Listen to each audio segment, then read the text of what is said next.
Hey guys, Ron Parks here and welcome back to the channel.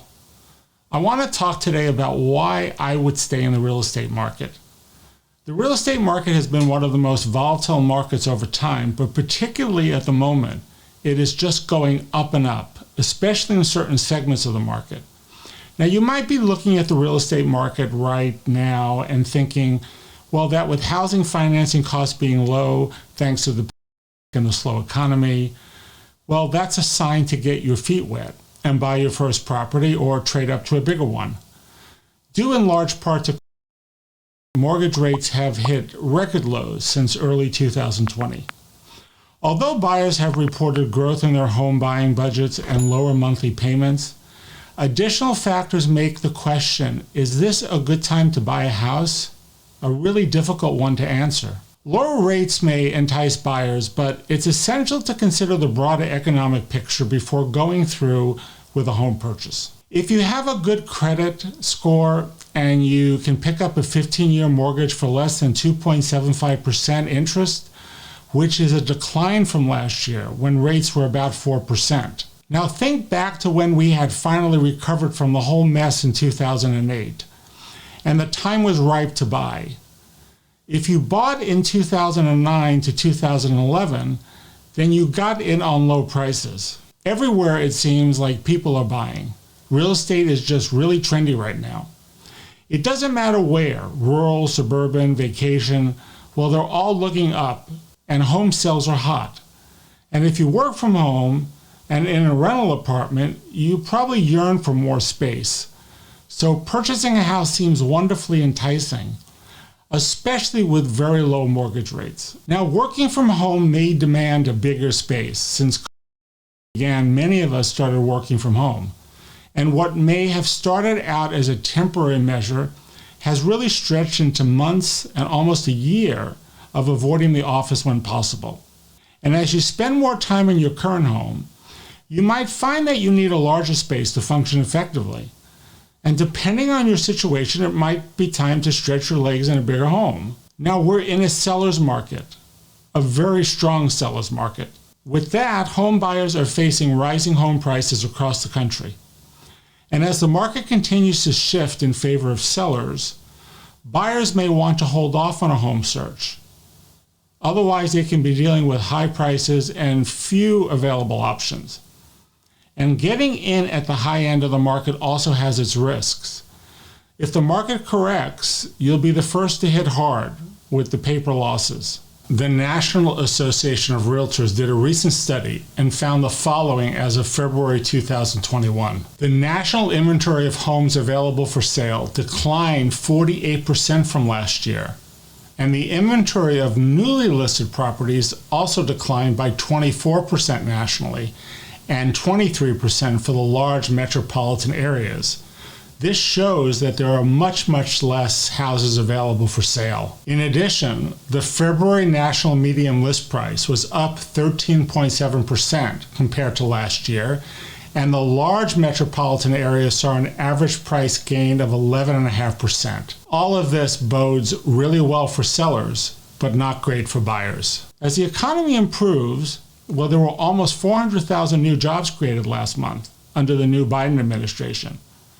There should be an increase in demand for homes, but I would consider some of these factors in your favor if you want to buy. Number one, do you have enough of a financial cushion to get you through if for some reason you lose your job or you have a financial setback? Do you have the down payment and transaction costs set aside? Well, if you're on the borderline of having these, you probably should wait.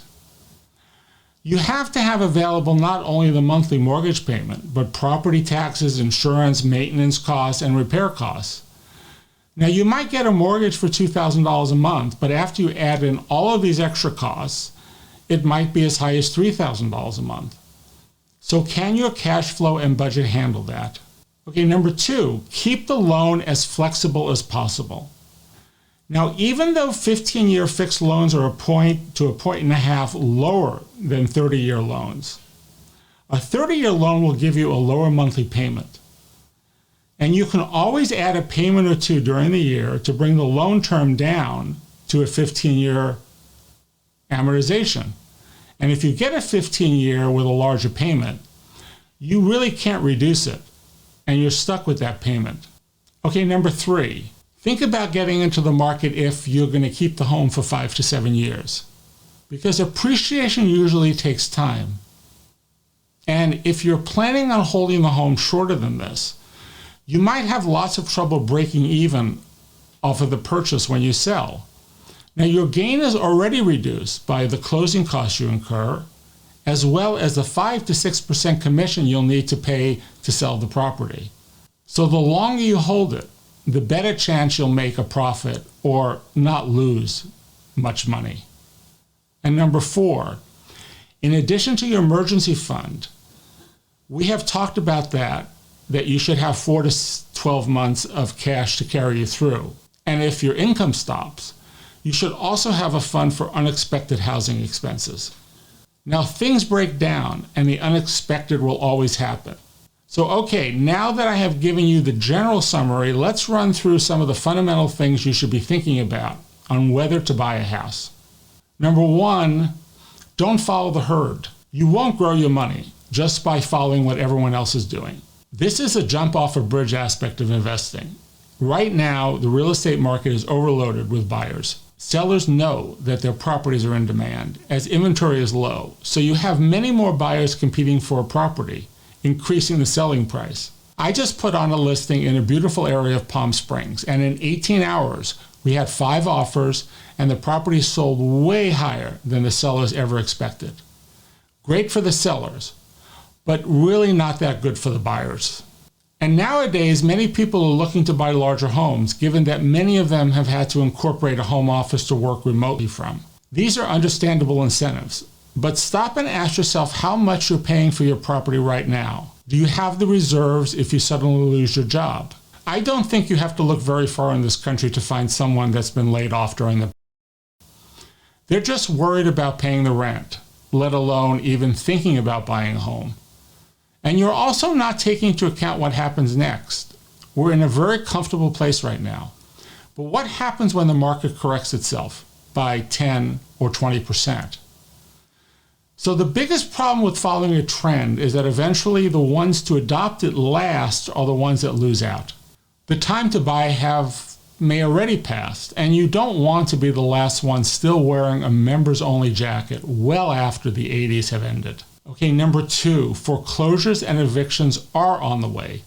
Here come the evictions. Right now, the new administration is doing what they can to keep a moratorium on evictions and foreclosures. But we know that's not going to last forever. And a federal court just ruled that it's unconstitutional. Mainly if they were generous at the start of the pandemic, they're now hurting. So sooner than later, the banks are going to come to collect. CNBC reports that 4 million homeowners have requested mortgage forbearance or adjustments or reductions to their mortgage payments. Well, currently banks are not charging late fees, but unpaid mortgages do add up. Eventually, those banks will have no choice but to foreclose on a lot of these properties. And number 3, when you're considering whether you should buy now, avoid the impulse to buy a shiny object. Consider the current low interest rates as a shiny object. It's what the magician is going to dangle in front of you while he's pulling the rabbit out of the hat. Yes, interest rates are indeed at an unbelievable low right now. People don't want to miss out on borrowing money without worrying about getting stuck with an exorbitant rate. But if you look at history, you'll likely start considering the evidence that there will be upcoming foreclosures and evictions. And when the rents invariably fall and real estate prices drop, your cash flow asset, if you have an investment in a rental property, may quickly drop into the negative. Some experts already see the real estate market weakened as the rages. So the interest rates are certainly attractive, but they also won't last. And if you're planning on riding high on low interest without much in your reserve, you're setting yourself up for a failure. Even a low rate can quickly kill that strategy. And number 4, we go to unemployment. I'm sure you know someone that has lost their job during this past year. That's because the unemployment rate has risen to higher levels than it did during the recession of 2008. Millions of Americans are out of work. 60% of the businesses that had to close are not expected to make a comeback. And the threatened our very way of life. And some people pursued home buying as a way to feel more secure. It wasn't just impulse buying on Amazon that we're all guilty of because we were cooped up and going stir crazy.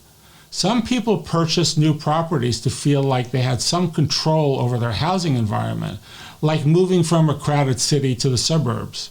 And given all of that, I find it hard to believe this sudden influx in home buying is sustainable. Remember, the market thrives on supply and demand, and eventually it just won't have the supply available. The supply of homes is low and currently shrinking, thanks mainly to a new home builder's weary outlook on the whole industry since 2008. It's also low because as prices have risen, many people can't trade up to a new or a larger home. And personally, if you have a rental, I would consider sitting tight on it rather than buy it for now. Owning a house can have factors you don't consider, like repairs. Those costs can account for 4% of a new home the first year.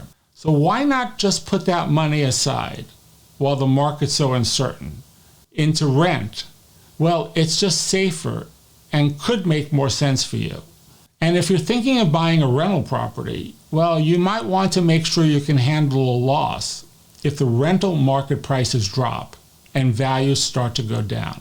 If your strategy is to ride the interest rates into glory, I think you should rethink it. To me, it just seems like poor planning. If you're currently renting, assuming you have the cost for the down payment in hand, that money can work for you while you wait for a more balanced market. True, putting that sum in a bank account or certificate of deposit will earn you a minuscule amount of interest. But you can do much better by plugging it into an S&P 500 mutual fund with low fees. And the big overall question is, will a less crazed housing market ever come back? Well, that hinges on the end of the and what states start opening up their economies. So I started this out by saying, yes, I would continue to buy. If you have a good down payment, if you have reserves, if you have emergency reserves, and if you really want to have some security of not being at the will of a landlord, then it is a great time to buy. You just have to shop around and make sure you can get a reasonable price. And while we're talking about real estate home buying, I'm going to talk about a general rule. It's the 30-33 rule. The 30-33 rule states that you should spend no more than 30% of your income on a mortgage, 30% of your home value should be in investments, and you should not pay more than 3 times your annual income for a house. So if you make $100,000 a year, you should really not look for anything over $300,000. And of course, if you have significant assets in cash and investments, then this 3 times your income is really not applicable, because lots of people have invested and saved and have substantial assets to supplement their work income. Related to the 30% of your home value in investments, this might sound like a lot, especially since there are programs that allow you to make a smaller down payment. But during times of high uncertainty, it's better to have a larger financial cushion. Homeowners who got blown out the quickest during the previous recession had minimal down payments, which increased the temptation of them to walk away from an underwater mortgage. And those who did between 2008 and 2012 missed out on one of the largest real estate booms we've ever seen. If you plan on buying within the next 6 months, keep at least the 20% down payment in cash so it's available and you can move quickly on a purchase. It's unwise to invest your down payment in stocks and other risk assets if your home buying time horizon is short. The truth is, no one has a crystal ball here. We are truly living in an unprecedented real estate market. And the question is whether or not you think it will stay agreeable for an exceptionally long period of time. History shows that real estate is an excellent investment over the long term, but there are cycles and many ups and downs. It's probably best to take a look at some historical financial benchmarks relating to real estate to help guide you when you're in doubt. Okay, so thanks so much for watching. I think I've given you a broad view of some reasons why you should consider buying now and some reasons why you might want to wait. I hope you learned a little from this. And if you did, please go ahead and smash the like button. And if you're looking for additional content, be sure to subscribe and click that little notification bell to get updated as I upload. I try to post twice a week, if not more. And I'll see you again soon, and thanks so much.